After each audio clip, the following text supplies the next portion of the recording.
Hi, everyone. Welcome to Me Vision Academy, our Successful Leader Award presentation to Dawie de Villiers, the CEO of Alexforbes. Dawie, welcome. Thank you very much, Adrian, for having me.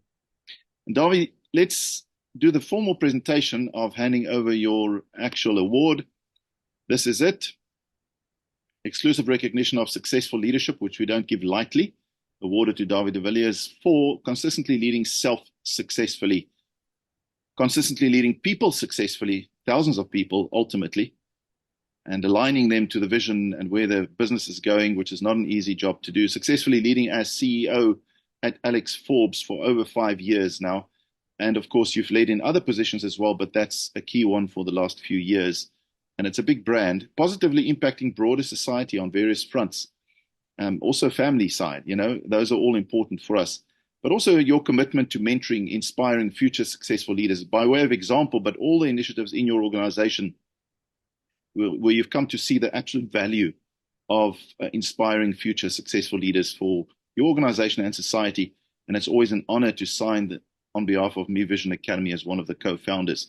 So, Dawie, absolutely welcome and congratulations. I mean it sincerely. Thank you very much. This is a massive honor. I am obviously humbled, but also do understand that it comes with a big responsibility, and sometimes wonder, whether anybody deserves those accolades really, because we can always do more and we can always do better. But wonderful to feel valued and to be recognized. Thank you very much. It's a pleasure, Dawie, and it's our privilege. I would have people know, and maybe you don't want me to say this, but I had to absolutely convince you separately from the invitation to accept this award because of what you just said, the realization that you're human and so on. But let me ask you the key question, and then for just a few minutes, we'll discuss your answer. In absolute essence, what have you learned about how to be a successful leader through your own experience and watching others, of course, which you wish you knew early on in life? In essence, give us just a tip or two or three, a couple of tips on successful leadership. Now, Adrian, as you know, and from that discussion we had, I feel that one has never arrived, and you still have a long journey of learnings ahead. And I'm the last one that can preach to others, but I'll give a little bit of my insights, and hopefully that can help. And for me, the most important thing that I think makes a good leader is to be authentic. Be yourself, but always do whatever you have to do with the right intent. It might not come out right, it might not land right, it might not be the answer, and you might not be in the moment. But if you have the right intent, people take you seriously and people respect what you do.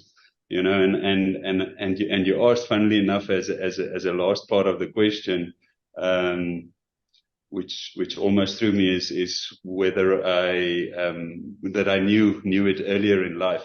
And when you grow up, you always want to be somebody else. You always want to be, that leader or that sportsman, or like your father or mother, or those mentors in life. And I think that's great, and it's great to learn from others, but you always have to be yourself. And that's a difficult part as a leader, because you read all the books, you speak to all the coaches, you have lots of influence in your life, and you're trying to be the best that you can be. But ultimately, if you can be yourself, I think that makes it so much easier over time to be consistent, to do what you say, and to actually deliver, because you can only deliver if you're really yourself, and if you're trying constantly to do the right thing. So that's kind of the most important thing that I take with me.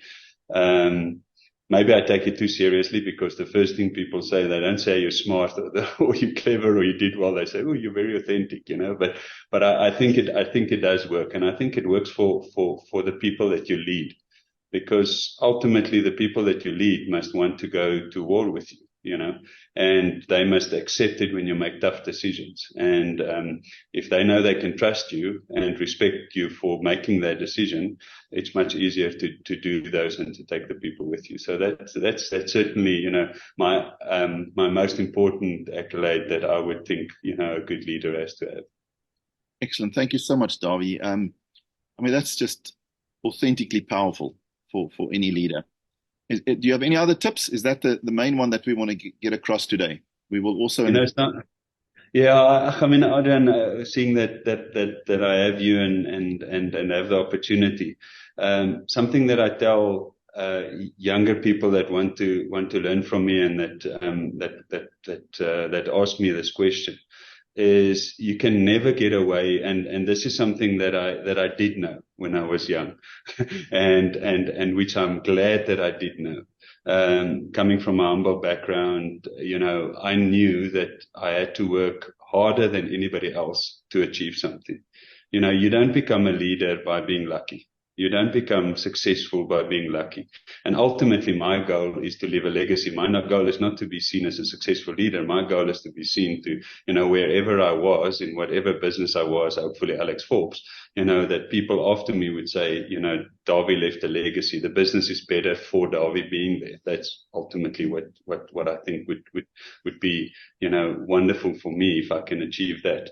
And you can only achieve that if you work hard, throughout your life, from day one. You have to know the technical stuff, and not because you want to be clever, but because you want to help others.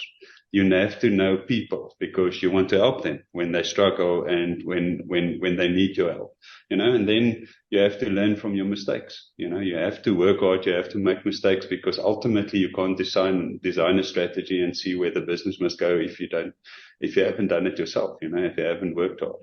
So, leadership is a big portion of the grow up in leadership is actually to just work hard and do the hard yards to actually get you there. Then you have the foundation. Yeah. Thank you, Dawie, so much. That's perfect. I just want to leave this thought that sometimes we think a CEO can have that ambition to leave a legacy, but you can run a division and leave a legacy. You can have a little branch in the Western Cape or in Mpumalanga and you can leave a legacy. And I just want to leave that thought. And I know that that's what you also mean. And it's just want people to realize it's not always about that legacy thing. It's not always a president of a country or a CEO that can do that. Thank you so much for your voice and for your authentic advice and tips there. We really appreciate it and look forward to sharing it with leaders all over. Thank you very much for the opportunity.